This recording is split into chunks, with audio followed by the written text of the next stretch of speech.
नमस्कार, welcome to टिस्टेक में आप सभी का स्वागत है। और हम पढ़ रहे हैं class 10th maths ICSE board और उसमें भी बड़ा स्कोरिंग चैप्टर, इंटरेस्टिंग चैप्टर जिसका नाम है मैट्राइसेस।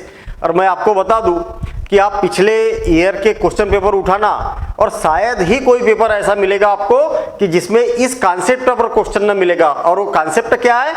मल्टीप्लिकेशन। क्या है? Multiplication of matrices. क्या मतलब हुआ भाई? अभी तक हमने पढ़ा कि दो मैट्रिक्स है, दोनों को कैसे ऐड किया जाता है। दो मैट्रिक्स है, एक मैट्रिक्स में से दूसरे को कैसे सब्ट्रैक्ट किया जाता है। कोई मैट्रिक्स है, उसमें किसी स्केलर क्वांटिटी का कैसे मल्टीप्लिकेशन किया जाता है। अब यहां पर देखेंगे कि दो मैट्रिक्स है, उनका आपस में मल्टीप्लिकेशन कैसे किया जाता है। ये बात हम यहां पर सीखने वाले हैं। और सबसे इंपॉर्टेंट कॉन्सेप्ट, मैट्राइसेस का सबसे इंपॉर्टेंट कॉन्सेप्ट, ठीक है। इसको अगर हम एग्जाम्पल के थ्रू समझे तो बड़े इजी तरीके से समझ में आएगा, ठीक है। इसको आप ऐसा समझिए कि आपने नल देखा होगा ना, पानी का नल। एक पाइप है ना, पाइप है और पाइप से इधर से ये इनफाइनाइट इधर से आ रहा पाइप और इधर से पानी आ रहा। और पानी कैसा गिरेगा? ऐसा गिरेगा ना, हाँ या ना? अरे ऐसा पानी गिरेगा कि नहीं? ठीक है, ऐसा पानी गिरेगा ना। बस यही कॉन्सेप्ट है मल्टीप्लिकेशन का। कहने का मतलब इधर से ये जो है ना, इसका इसमें भी मल्टीप्लिकेशन करो, इसका इसमें भी मल्टीप्लिकेशन करो, इसका इसमें भी मल्टीप्लिकेशन करो, इसका इसमें भी मल्टीप्लिकेशन करो, इसका इसमें भी मल्टीप्लिकेशन करो। बस यही कॉन्सेप्ट आपको यहां पर मिलेगा, ठीक है ना। इनका मल्टीप्लिकेशन करना है इसमें इसमें इसमें इसमें, बस। और इजी तरीके से समझते हैं। मान लिया जाए कि मेरे पास में दो मैट्रिक्स है, कुछ भी रैंडम ले लेता हूं मैं। ए इज इक्वल टू 2 3 5 4 और बी इज इक्वल टू है 1 2 3 और 4। ऐसे दो मैट्रिक्स है और हमें क्या करना है? मल्टीप्लिकेशन करना, ए का बी में मल्टीप्लिकेशन करना। बड़ा सिंपल सा काम। देखना, पहले क्या लिखा है? ए, तो पहले ए वाले को लिखना 2 3 5 4। ए वाला कॉन्सेप्ट मत लगाना कि सर 2 इंटू 3 और 3 इंटू 2 तो इक्वल ही होता है। हाँ होता है ना इक्वल। 2 3 जा 6 और 3 2 जा 6। तो आप इसको आगे पीछे लिखने से क्या फर्क पड़ेगा? मैट्रिक्स में फर्क पड़ेगा, ठीक है ना। मैट्रिक्स में नहीं लिख पाएंगे आप मल्टीप्लिकेशन में ऐसा। तो कहने का मतलब जो पहले ए लिखा है ना, तो पहले ए को लिखना है और फिर बी बाद में लिखा है ना इधर, तो बी को बाद में लिखना है। और क्या फर्क होगा इसका, तो ये भी हमें यहां पर समझेंगे। वही जो मैंने कॉन्सेप्ट बताया। अरे भाई ये नल है, ये पाइप से पानी आ रहा और इसको यहां गिरेगा पानी, ऐसा ऐसा ऐसा। मतलब पहले क्या करना है आपको? ये दोनों जो एलिमेंट्स है ना, ये वाले इसका इसमें भी मल्टीप्लिकेशन करना है और इस कॉलम में भी मल्टीप्लिकेशन करना है। समझ में आया क्या? नहीं आया? ठीक है, फिर से और एक बार देखो। आप क्या करो, ये फर्स्ट रो है ना, फर्स्ट रो, इसको ऐसा उंगलियों से चिपका लो आप। इस उंगली पर कौन आया? 2 और इस उंगली पर कौन आया? 3। देखना, इनको क्या किया मैंने? ऐसा उंगलियों से चिपका दिया और उंगली को घुमा दो तो ये ऐसा।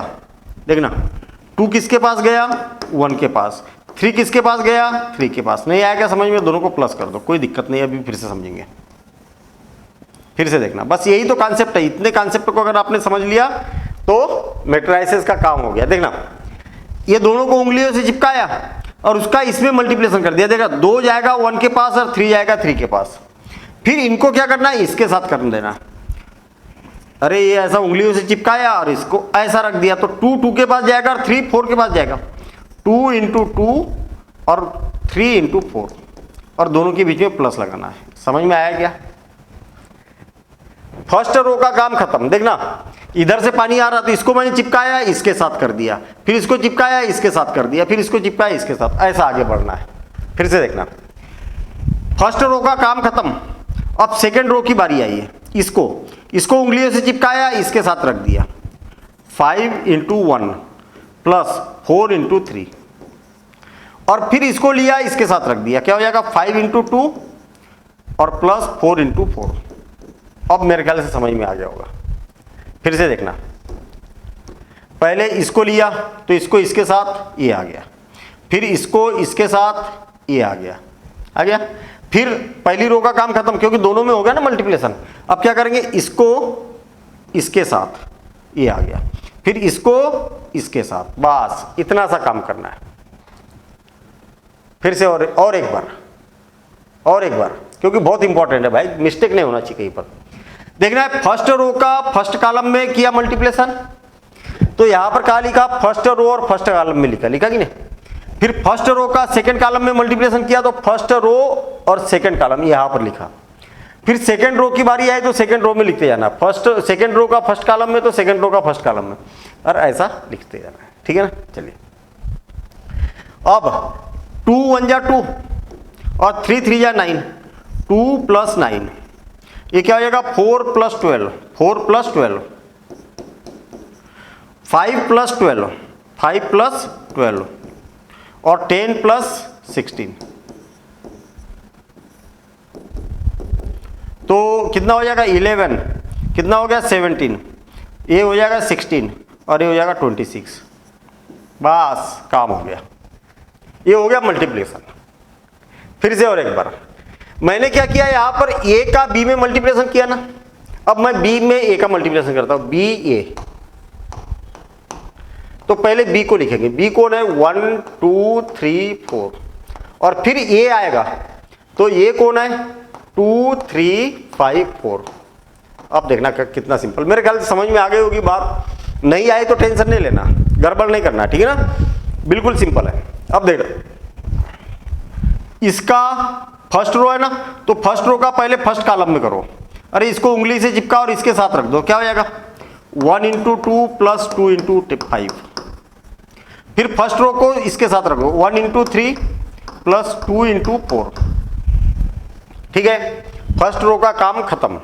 अब सेकेंड रो की बारी है, तो 3 इसको उठाओ इसके साथ रखो, तो 3 × 2 + 4 × 5, बस काम हो गया। अब इसको इसके साथ रखो, तो 3 × 3 + 4 × 4।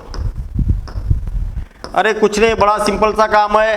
पहली रो को उंगलियों से चिपकाया और उंगली को ऐसा घुमाना, ऐसा मत घुमा देना, उल्टा मत कर देना भाई, ये वो ऐसा चिपकाया और ऐसा घुमा दिया, इसके साथ भी रख दिया तो ये आ गया, फिर इसके साथ रख दिया तो ये आ गया। फिर दूसरी रो, इसको उठाया इसके साथ रखा, ये आ गया, फिर इसको इसके साथ रख दिया, बस हो गया काम खत्म, इतना ही है, ठीक। अब देखिए कितना हो जाएगा, 2 + 10, 3 + 8 और 6 + 20 और 9 + 16, और इसको कैलकुलेशन करेंगे तो कितना हो जाएगा 12 11 और 26 और 25, बी इंटू ए, मतलब ए बी निकाला मैंने, ए इंटू बी।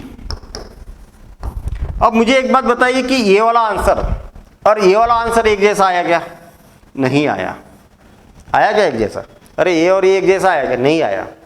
इन जनरल ये इक्वल नहीं होता है, कहने का मतलब यहां पर क्या पता चला हमें कि A B is not equal to B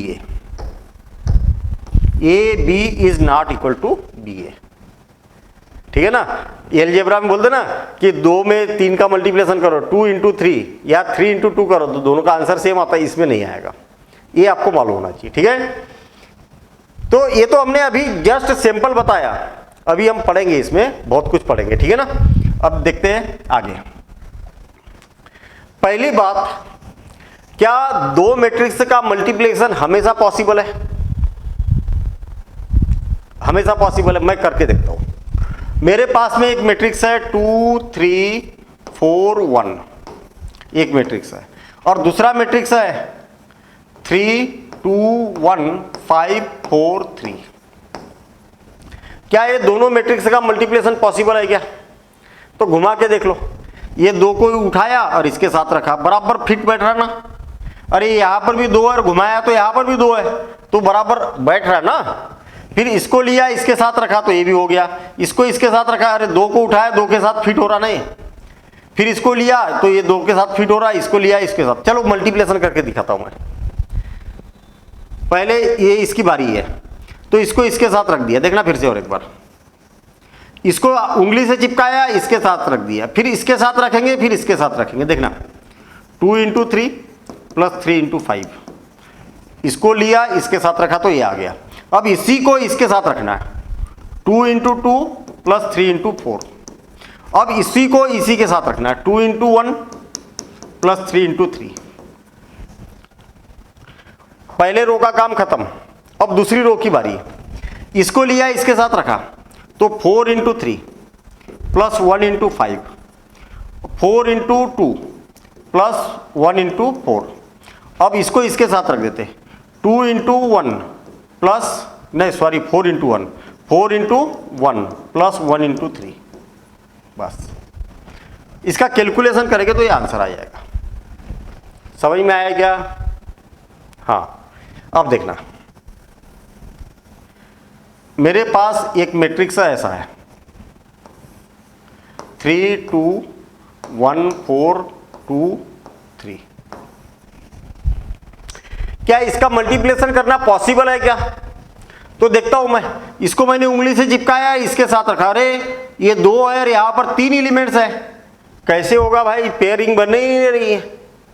अरे इसको उठाए के इसके साथ रखेंगे, देखो 2 इंटू 3 प्लस 3 इंटू 1, फिर ये अकेला रह जाएगा ना, तो गलत है, ये होगा ही नहीं।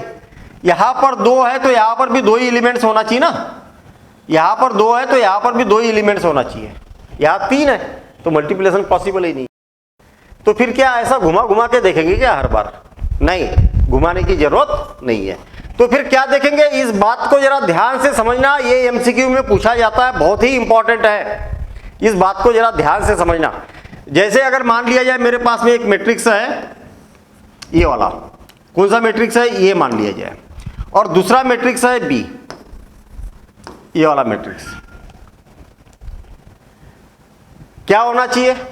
इसका आर्डर है, मान लिया जाए m इंटू एन, और इसका आर्डर है n इंटू पी।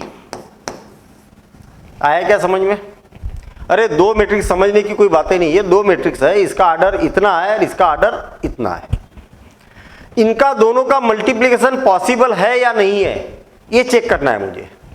तो बड़ा सिंपल सा काम है, ये इक्वल होना जरूरी है, इसके बाद वाला और इसके पहले वाला, इसका इक्वल होना जरूरी है।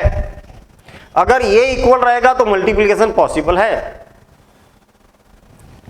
आई बात समझ में? इसके नंबर ऑफ कॉलम और इसके नंबर ऑफ रो, अरे ये जो बाद में लिखा रहता क्या होता, पहले लिखा जाता रो 1 2 3, ऐसा ये पहले लिखा जाता, फिर कॉलम 1 2 3, जो भी रह गया उसको यहाँ लिखा जाता है, 1 2 3 4, ये यहाँ लिखा जाएगा, रो को कहाँ लिखा जाएगा? यहाँ, और कॉलम को कहाँ लिखा जाएगा? यहाँ पर। ये तो मालूम है ना, पहले से पढ़ के आ रहे हैं हम, है ना। तो कहने का मतलब इसके कॉलम और इसकी रो क्या होना चाहिए? इक्वल होना चाहिए, तभी हम मल्टीप्लिकेशन कर सकते हैं, अदरवाइज नहीं कर सकते। देखना, 3 1 2 5 4 3 एक मैट्रिक्स है, और दूसरा मैट्रिक्स है 2 1 4 2 7 3। क्या ये दोनों का मल्टीप्लिकेशन पॉसिबल है क्या? तो आप क्या करो, यहां पर देखो ऐसा 1 2 3 और 1 2, अरे 2 ही है, जितने कॉलम रह गए उतनी इसमें रो होना चाहिए, तभी पॉसिबल रहेगा, नहीं तो नहीं रहेगा। मतलब पहले के देखो, ये वाले, ये जितने रह गए उतने ये होना चाहिए, मतलब पहले मैट्रिक्स के ये और दूसरे मैट्रिक्स के ये इक्वल होना चाहिए, तभी मल्टीप्लिकेशन पॉसिबल है, अदरवाइज नहीं है। समझ में आया? अरे ये ऐसा राइट का सही सिंबल बनना चाहिए, ऐसा ये और ये क्या होना चाहिए? इक्वल होना चाहिए। पहले मैट्रिक्स के कॉलम, दूसरे मैट्रिक्स की रो इक्वल होना कंपलसरी है, तभी मल्टीप्लिकेशन होगा, अदरवाइज नहीं होगा। आपसे पूछा भी जाता है कि दोनों का मल्टीप्लिकेशन करने में क्या कंडीशन है, तो फर्स्ट लेफ्ट हैंड साइड का जो मैट्रिक्स रहेगा उसके नंबर ऑफ कॉलम, बाद वाले मैट्रिक्स के नंबर ऑफ रो इक्वल रहेंगे तो पॉसिबल है। ठीक है, इतनी बात समझ में आ गई। ये क्या है? कंडीशन है। ये क्या है? कंडीशन है। ये इक्वल होना जरूरी है। और जो इसका आंसर आएगा ना, उसके आंसर का जो ऑर्डर रहेगा वो ये रहेगा, क्या रहेगा? m into P. मतलब इसका जो आंसर आने वाला है ना, वो आंसर का ऑर्डर आपको पहले से पता चल जाता है। ठीक है, अब एक एग्जाम्पल देखिए। एक मैट्रिक्स है मेरे पास में 2 इंटू 5, और दूसरा मैट्रिक्स है, इसका ऑर्डर है 5 इंटू 4। क्या दोनों का मल्टीप्लिकेशन करना पॉसिबल है? हाँ या ना? हाँ है पॉसिबल। क्यों? क्योंकि इसका ये बाद वाला, ये वाला और ये वाला क्या है, इक्वल है, इसलिए पॉसिबल है। ये और ये क्या होना चाहिए, इक्वल होना चाहिए।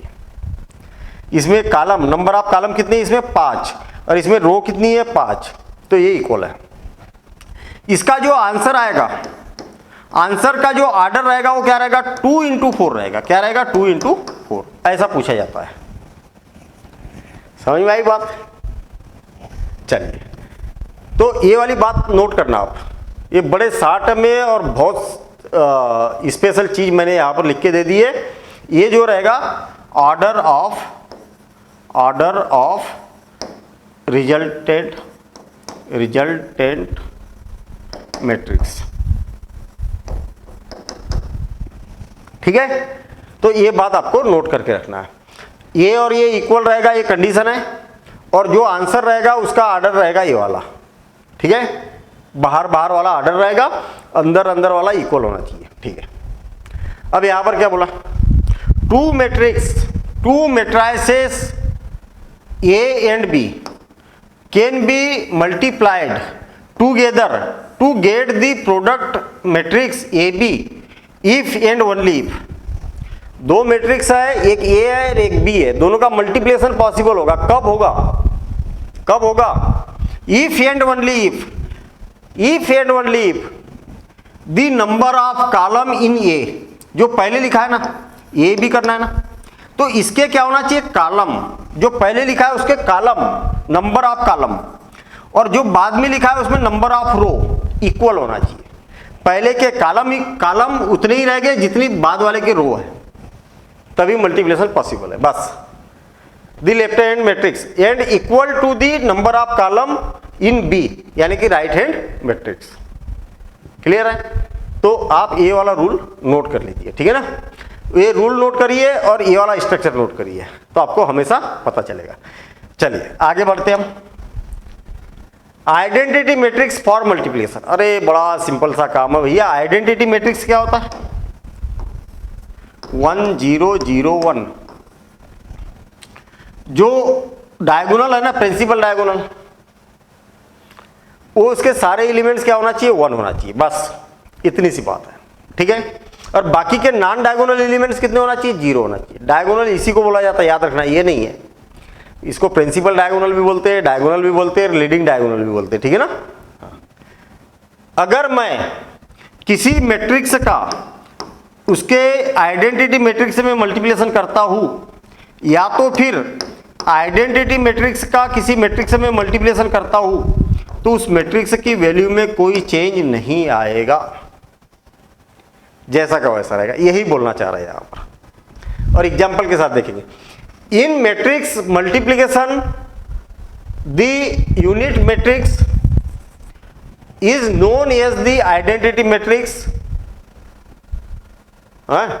ये क्या है, मैट्रिक्स आई लिखा है यहां पर, क्या है ये, आई है ना, ये I is known as identity matrix for multiplication since on multiplying any matrix with the identity matrix of the same order the number matrix remain unaltered, मतलब अनचेंज। नहीं आया समझ में, कोई दिक्कत नहीं। देखना, मेरे पास कोई मैट्रिक्स है ये वाला 2 1 3 2, और एक आइडेंटिटी मैट्रिक्स है 1 0 0 1। मैंने क्या किया, इस मैट्रिक्स का आइडेंटिटी मैट्रिक्स में मल्टीप्लिकेशन करना चाह रहा हूं। तो देखना, इसका मैं इसके साथ करूंगा तो क्या हो जाएगा, 2 इंटू 1 प्लस 1 इंटू 0, बीच में प्लस लगाया जाता है, याद रखना।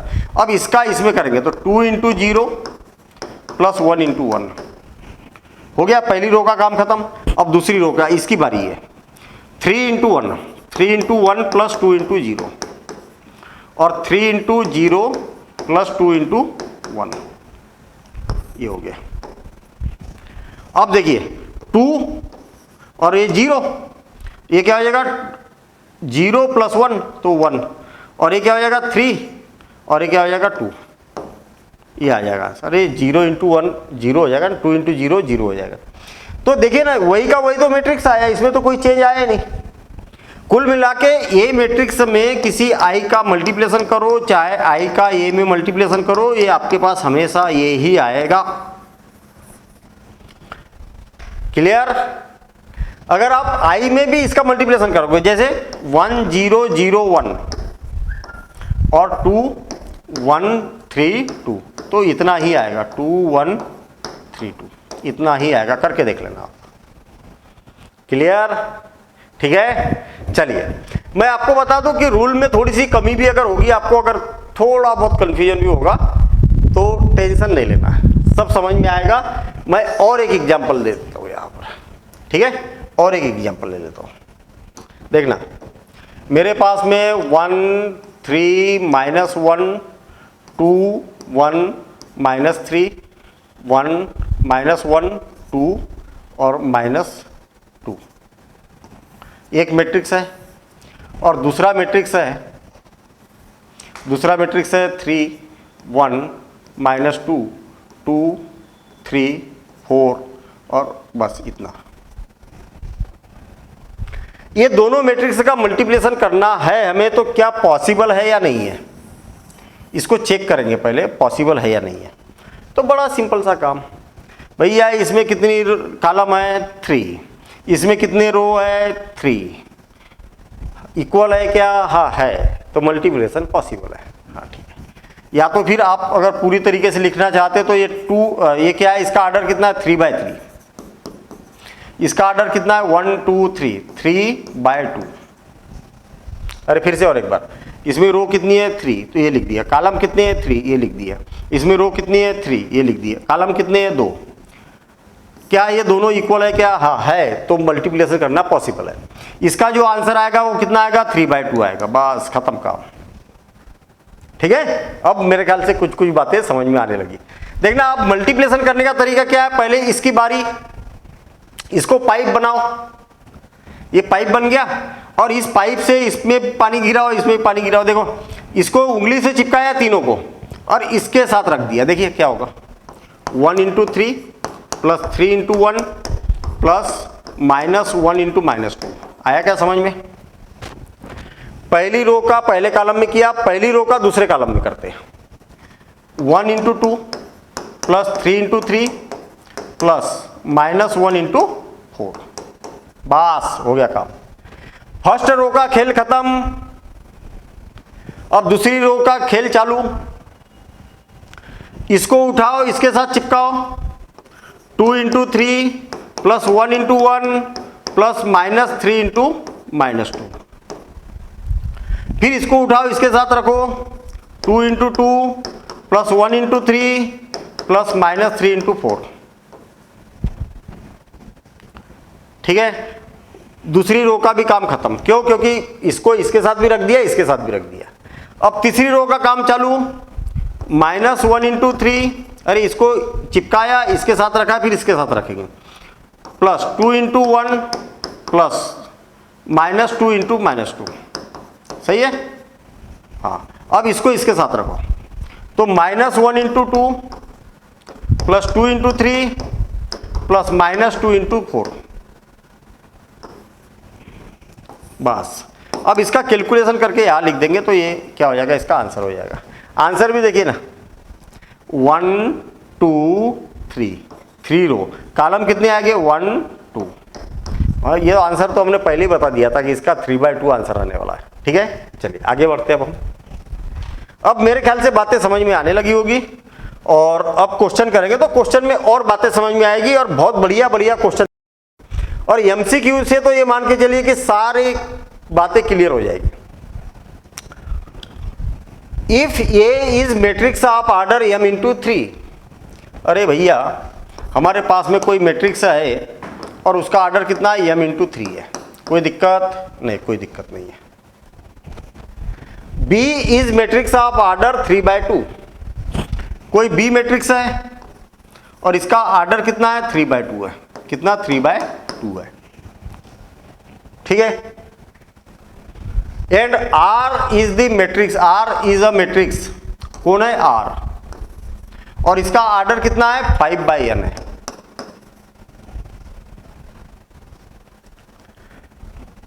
सच that A B is equal to R, A का और बी का क्या करना है आपको, मल्टीप्लिकेशन करना है, इज इक्वल टू आर होना है। इनका दोनों का मल्टीप्लिकेशन होगा, इज इक्वल टू क्या है, आर है, ऐसी कंडीशन है। मुझे एक बात बताओ कि इनका दोनों का मल्टीप्लिकेशन कब पॉसिबल है, इनका दोनों का, जब ए और ये दोनों क्या है, इक्वल है। तो है क्या इक्वल, हाँ है, अंदर अंदर वाले इक्वल होना चाहिए, तो है इक्वल। अच्छा, इसका जो आंसर आएगा तो आंसर का आर्डर क्या रहेगा, m इंटू 2 रहेगा कि नहीं रहेगा। अरे इसका जब मल्टीप्लिकेशन करेंगे तो इसका आर्डर क्या रहेगा, ये वाला रहेगा आर्डर, m इंटू 2, बाहर बाहर वाला। और उनने क्या बोला कि आर्डर कितना है, 5 इंटू n। आई बात समझ में। हम बोल रहे हैं कि आर्डर इतना रहेगा, वो बोल रहे हैं कि इतना रहेगा। इसका मतलब m की वैल्यू 5 के बराबर होना चाहिए ना, और 2 की वैल्यू n के बराबर होना चाहिए। तो 5 की वैल्यू क्या होना चाहिए, m की वैल्यू क्या होना चाहिए, 5, और n की वैल्यू 2 होना चाहिए। तो 5 और 2, 5 और 2 कहाँ पर है, 5 और 2 ये यहाँ पर है, ये इसका करेक्ट आंसर होगा। अरे वैसे भी सुनो, ये नेगेटिव है तो नेगेटिव तो आर्डर होता ही नहीं है। नंबर ऑफ रो नेगेटिव हो सकती क्या, नंबर ऑफ कॉलम नेगेटिव हो सकती है, नहीं। ये भी नेगेटिव है इसलिए ये भी नहीं हो सकता। ये हो सकता था लेकिन उल्टा लिखा है आप, है ना, तो उल्टा लिखा है। तो करेक्ट आंसर क्या हो जाएगा, सेकंड। चलिए ठीक है, आगे बढ़ते हम। बहुत बढ़िया बढ़िया क्वेश्चन दिए, इतनी बातें अगर आपने समझ ली तो काम हो गया। अब देखना क्या बोला, a is equal to B square, A is equal to B square. A की वैल्यू क्या गिवन है, 4x01, कोई दिक्कत नहीं। बी स्क्वायर, बी स्क्वायर का मतलब क्या आता है, B into B, B into B, B की वैल्यू कितनी है 21201। अरे बी इंटू बी मतलब इसी का इसी में मल्टीप्लिकेशन करना है, 21201, कोई दिक्कत नहीं। बी स्क्वायर का मतलब हुआ B into B, B into B, तो बी को 2 बार मैंने यहां पर लिख दिया। अब देखिए इसका मल्टीप्लिकेशन, इसको उठाओ इसके साथ रखो, 2 इंटू 2 प्लस 12 इंटू 0। अब इसकी बारी है अभी, अब इसको उठाओ इसके साथ रखो, 2 इंटू 12 प्लस 12 इंटू 1। अब इसको उठाओ इसके साथ रखो, 0 इंटू 2, 0 इंटू 2 प्लस 1 इंटू 0। अब इसको इसके साथ 0 इंटू 12 प्लस 1 इंटू 1, ये हो गया। तो क्या हो जाएगा, ये 4 हो गया, 2 2 जा 4 है तो 0 हो गया, और 24 और 12 36, और ये क्या हो गया 0 और 1, किसके इक्वल टू है 4x01। अब कंपेयर कर लो बोथ साइड, x की जगह क्या लिखा है 36 लिखा है, तो x की वैल्यू कितनी हो जाएगी 36 है क्या कहीं पर, ये 36 इसका आंसर हो जाएगा। बस इतना सा है, ठीक है ना। अब मेरे ख्याल से मजा आ रहा होगा ना, और मतलब ऐसा नहीं है मजा आ गया और हो गया। अरे भैया इसकी क्या है, प्रैक्टिस करना पड़ेगा, सारे क्वेश्चन को एक बार बना के देखना पड़ेगा, ठीक है ना। A B C are 3 matrices each of order 5। अच्छा आर्डर 5 बोला है, अरे आर्डर तो ऐसा होता है ना 5 इंटू 4 ऐसा होता है। आर्डर 5, आर्डर 5 का मतलब होता है 5 इंटू 5। आई बात समझ में, स्क्वायर मैट्रिक्स रहेगा जिसका आर्डर क्या है 5/5 है, ठीक है। क्या बोला है, ए का आर्डर कितना है 5, 5 मतलब 5/5, 5/5। बी का आर्डर कितना है, ये भी 5/5 है, और सी का आर्डर कितना है, ये भी 5/5 है ना भाई, 5/5। अरे अंदर कुछ एलिमेंट्स हो गए, मैंने ऐसे शॉर्ट में लिख दिया इसको। The matrix is, the order of matrix is इतना, मतलब सी ए, सी इंटू ए, इनका दोनों का आपस में मल्टीप्लिकेशन करना, सी का और ए का, और is equal to sorry plus B square, B into B, B square मतलब क्या हो जाएगा B into B, B square का मतलब बी इंटू बी। अब मुझे एक बात बताइए कि इसका आर्डर कितना है 5 इंटू 5, इसका भी आर्डर कितना है 5 इंटू 5, इसका भी आर्डर कितना है 5 इंटू 5, इसका भी आर्डर कितना है 5 इंटू 5। अच्छा मल्टीप्लिकेशन करना पॉसिबल है क्या, हाँ, क्योंकि ये दोनों इक्वल है इसलिए मल्टीप्लिकेशन पॉसिबल है। इनका मल्टीप्लिकेशन करने के बाद में जो आंसर आएगा सी ए, इसका आर्डर कितना रहेगा, तो ये बाहर वाला, तो 5 × 5 प्लस इसका मल्टीप्लिकेशन करना पॉसिबल है क्या? हाँ, तो इसका आंसर कितना आएगा 5 × 5, बी स्क्वायर का आंसर कितना आएगा 5 × 5। और आपको मालूम है कि सेम आर्डर अगर है तो दोनों को ऐड किया जा सकता है, और ऐड करने पर आर्डर उतना ही होता है जितना इनका आर्डर है, मतलब आर्डर क्या रहेगा 5 × 5। मतलब करेक्ट आंसर कितना होगा? इतनी मेहनत करने की जरूरत नहीं, थोड़ी सी कमांड बनाई ना तो वैसे ही समझ में आ जाता कि 5 × 5 होगा ये। ठीक है, चलिए ओके। अब क्या बोला भाई, बहुत बढ़िया क्वेश्चन है इसका, बहुत बढ़िया क्वेश्चन है। A = इतना और B = इतना, then which of the following is not possible? ये स्क्वायर पॉसिबल है क्या? देखो ना जरा, ये स्क्वायर को क्या लिखा जाता है? A × A। अच्छा, A का आर्डर कितना है बताओ? A का आर्डर कितना है? 2/2 है क्या? और इसका भी आर्डर क्या है? 2/2। क्या मल्टीप्लिकेशन पॉसिबल है क्या? हाँ है ना, ये इक्वल है तो ये मल्टीप्लिकेशन पॉसिबल है, मतलब पहला तो पॉसिबल है। अच्छा, अब A × B, A का आर्डर कितना है? 2/2, ये है ना 2 1 2 1 2 2/2। इसका आर्डर कितना है? 2/1। इसका आर्डर कितना है? 2/1। अच्छा, इसका मल्टीप्लिकेशन पॉसिबल है क्या? ये दोनों इक्वल है क्या? हाँ है, तो मल्टीप्लिकेशन पॉसिबल है, बस मतलब ये भी पॉसिबल है। अच्छा, अब B × A देखता हूं मैं, B × A। B का आर्डर कितना है? 2/1 है ना, वो दिया है, और A का आर्डर कितना है? 2/2। क्या ये दोनों इक्वल है क्या? नहीं है, तो मल्टीप्लिकेशन कर ही नहीं सकती इसका, मतलब करेक्ट आंसर क्या होगा? B है। और ये 15 ये में 15 का मल्टीप्लिकेशन कर सकते क्या? तो कर सकते ना भाई, 15 ये यानी कि 15 और A की वैल्यू कितनी है? 5 - 2 7 0। अरे 15 का सारे एलिमेंट्स में मल्टीप्लिकेशन किया जा सकता ना, हाँ कर सकते, तो ये भी पॉसिबल है, केवल ये पॉसिबल नहीं है इस ऑप्शन में, है ना। चलिए अब आगे की बात करते हैं, ये वाला क्वेश्चन देखते हैं। ठीक है, ठीक ठाक क्वेश्चन दिया, मतलब कैलकुलेशन वाला है।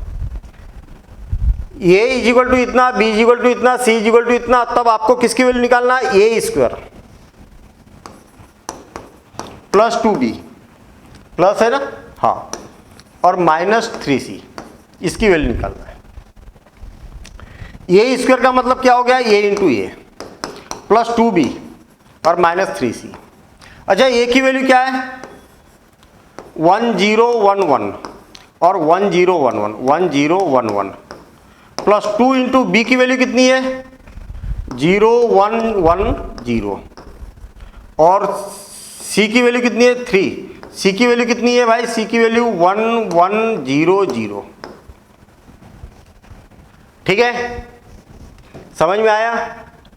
A की वैल्यू रख दी, B की रख दी और C की रख दी, है ना, ये हो गया। अब इसका कैलकुलेशन करता हूं, देखना इसका इसमें मल्टीप्लिकेशन करेंगे तो क्या हो जाएगा? वो डायरेक्ट लिख दूं क्या? 1, अरे 1 × 1 प्लस 0 × 1, फिर इसका इसमें करेंगे तो 0 × 1 × 0 0 × 1, तो ये 0 हो जाएगा। इसका इसमें करेंगे तो 1 + 1 2 हो जाएगा, और इसका इसमें करेंगे तो 2 हो जाएगा, 1 हो जाएगा, प्लस 2 का अंदर मल्टीप्लिकेशन करेंगे तो 0 2 2 0 और -3 का मल्टीप्लिकेशन करेंगे तो 3 3 0 0। मैंने डायरेक्ट कर दिया ये मल्टीप्लिकेशन, ठीक है ना। देखना पहले इसका इसमें किया तो क्या हो जाएगा? 1 × 1 प्लस 0 × 1, ऐसा है ना। फिर इसका इसमें करेंगे तो 1 × 0 प्लस 0 × 1, ऐसा, और फिर कैलकुलेशन वगैरह किया तो फिर ऐसा आ गया, है ना।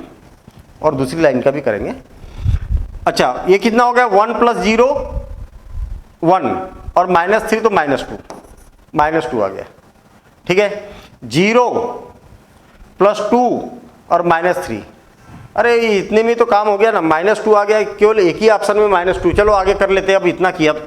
0 + 2 2 -3 -1 और 2 2 4 में से तो ये 4 हो जाएगा, और 1 + 0 तो ये 1 हो जाएगा। -2 -1 4 1 वैसे पूरा चेक करने की जरूरत नहीं है क्योंकि अपना ये -2 आ गया था, किसी भी में -2 नहीं था, तो एक बार में ही ये केवल ये एलिमेंट से नहीं हमारा आंसर दे दिया था। ठीक है, चलिए, तो ये अपना यहाँ पर MCQ कंप्लीट होता है। मेरे ख्याल से ये बात समझ में आ गई होगी कि मल्टीप्लिकेशन कैसे किया जाता है। फिर भी अगर ना आए समझ में, टेंशन नहीं लेना, अभी तो हम बड़े क्वेश्चन करेंगे इसके, बड़े क्वेश्चन करेंगे, ये ऐसे क्वेश्चन करेंगे तो और बहुत अच्छी, बहुत बढ़िया प्रैक्टिस हो जाएगी। ठीक है ना, तो मिलेंगे हम इसके क्वेश्चन के साथ में अगले वीडियो में इसके हम क्वेश्चन सॉल्व करेंगे। और प्रॉपर आप जो भी मैंने इस लेक्चर में पढ़ाया उसका एक बार रिवीजन करिए, कुछ क्वेश्चन की प्रैक्टिस करिए और फिर आगे बढ़ेंगे तो और ज़्यादा मजा आएगा। ठीक है, तो मिलेंगे हम अगले वीडियो में। Thank you, all the best.